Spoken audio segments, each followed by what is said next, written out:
మేమైతే bamboo chicken తీసుకున్నాం. ఇక్కడ ఒక పార్క్ ఉంది, ఆ పార్క్ లోకి వచ్చేసి తింటున్నాం. చాలా అద్భుతంగా ఉంది. టేస్ట్ అయితే ఎలా ఉందో చూపిస్తాను మీకు. గైస్ ఇప్పుడైతే మనం బొంగులో బిర్యానీ తింటున్నాం. పార్క్ లోకి వచ్చి ముందుగా ఒక చికెన్ పీస్ తీసుకున్నాను. చికెన్ పీస్ తీసుకొని టేస్ట్ అయితే చెప్తున్నాం.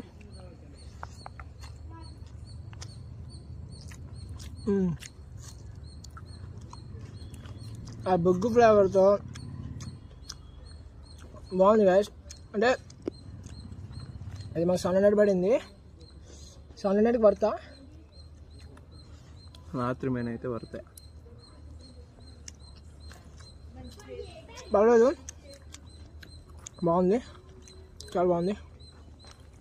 అంటే కొత్తగా ఉంది కొంచెం. సేమ్ కూడా దమ్ బిర్యానీ లానే ఉంది, కాబట్టి కొంచెం బాగుంది. ట్రై చేయండి. మాకైతే 700 పడింది. ఇద్దరు సరిపోయింది. Bye friends.